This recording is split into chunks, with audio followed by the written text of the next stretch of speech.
బులెటిన్లో మనం breaking news చూస్తున్నాం. తెలంగాణలో పార్లమెంట్ ఎన్నికల్లో కాంగ్రెస్కు సిపిఎం మద్దతు దాదాపు ఖరారైనట్లు కనిపిస్తోంది. సీఎం రేవంత్తో సిపిఎం నేతలు భేటీ అయ్యారు. బీజేపీని ఓడించేందుకు కాంగ్రెస్ మద్దతు ప్రకటించారని సీఎం రేవంత్ రెడ్డి చెప్పారు. 1-2 విషయాల్లో సందిగ్ధత ఉన్నా అధిష్టానంతో చర్చించి రేపటిలోగా ఏకాభిప్రాయానికి వస్తామని తెలిపారు. సిపిఎం సహకారంతో భవిష్యత్తులో ముందుకెళ్తామని చెప్పారు సీఎం రేవంత్ రెడ్డి.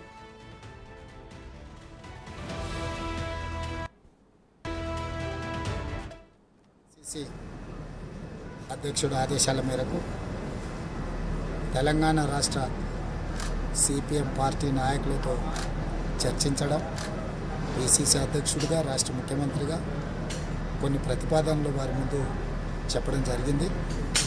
అందులో ప్రధానంగా భువనగిరి పార్లమెంట్లో కూడా వారి సంపూర్ణ సహకారం కావాలి, బీజేపీని ఓడించాలంటే అనే కాంగ్రెస్ ప్రతిపాదన వారి ముందు పెట్టినాం. ఇతర కొన్ని రాజకీయ ప్రతిపాదనలు కూడా పెట్టినాం. వారు స్థూలంగా ఇండియా కూటమి గెలుపు కోసం, బీజేపీ ఫ్యాసిస్టు శక్తులను ఓడించడం కోసం మరి అంగీకరించారు. స్థానికంగా కొన్ని ప్రత్యేకమైన పరిస్థితుల వల్ల కొన్ని అంశాలలో భిన్నాభిప్రాయాలు ఉన్నా మేము రాబోయే ఎన్నికల్లో కలిసికట్టుగా రాష్ట్రం నలుమూలల నాయకులము, కార్యకర్తలము, ప్రజలందరినీ కూడా సమన్వయం చేసుకొని బీజేపీని ఓడించడానికి అన్ని రకాలుగా కలిసి ముందుకు వెళ్ళాలని నిర్ణయం తీసుకున్నాం. ఇంకా 1-2 విషయాలలో సందిగ్ధత ఉన్నా వాటిని కూడా ఈరోజు సాయంత్రానికో రేపటికో మా అధిష్టానాలతో పార్టీ హైకమాండ్తో మాట్లాడి వాటిని కూడా పరిష్కరించుకుంటాం. ఏదేమైనా ఒక మంచి వాతావరణంలో ఈ చర్చలు జరగడం రాష్ట్ర ప్రయోజనాల దృష్ట్యా ఒక మంచి పరిణామం. ఖచ్చితంగా భవిష్యత్తులో సిపిఎం సహకారం తీసుకొని రాబోయే ఎన్నికల్లో కాంగ్రెస్ పార్టీ గెలుపు కోసం, ఇండియా కూటమిని దేశంలో బలోపేతం చేయడం కోసం కలిసి పనిచేయాలని నిర్ణయం తీసుకున్నాయి. రాష్ట్రంలో భువనగిరి సీట్లో సిపిఎం పార్టీ పోటీ చేయడం అందరికీ తెలుసు. ఆ పోటీ విరమించుకోవాలని, అనుగుణంగా కాంగ్రెస్ గెలిపించే మద్దతు ఇవ్వాలని చెప్పి ముఖ్యమంత్రి గారు కోరారు.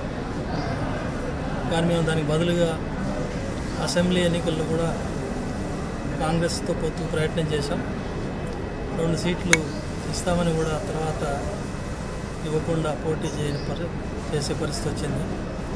కాబట్టి ఇప్పుడైనా సరే పార్లమెంట్లో మిగతా సీట్లకు మద్దతు ఇవ్వడానికి మేము సిద్ధం. భువనగిరి సీట్లో మాత్రం మాకే మద్దతు ఇవ్వాలని చెప్పి కోరాం. అట్లా కాదు అని చెప్పి అక్కడ బీజేపీ కానీ ఇతర శక్తులు గెలవకుండా ఉండాలంటే కాంగ్రెస్కి మద్దతు ఇవ్వడం అవసరం అని చెప్పి దానికి బదులుగా కొన్ని ప్రతిపాదనలు పెట్టారు. వాటి విషయం మేము నిర్ణయం తీసుకోలేదు. పోటీలో కొనసాగాలని నిర్ణయించుకున్నాం. ఇది మార్పు జరగాలంటే అఖిల భారత పార్టీతో అట్లాగే రాష్ట్ర కమిటీతో కూడా చర్చించి జరగాల్సి ఉంటుంది.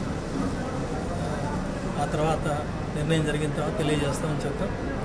భువనగిరి సీట్ విషయంలో ఆ సందిగ్ధత ఉన్నప్పటికీ మిగతా రాష్ట్రంలో 16 సీట్లలో కూడా కాంగ్రెస్ పార్టీకి మద్దతు ఇవ్వడానికి క్రియాశీలకంగా కాంగ్రెస్ని గెలిపించడానికి సిపిఎం పార్టీ నిర్ణయం ఇప్పటికీ తీసుకుంది.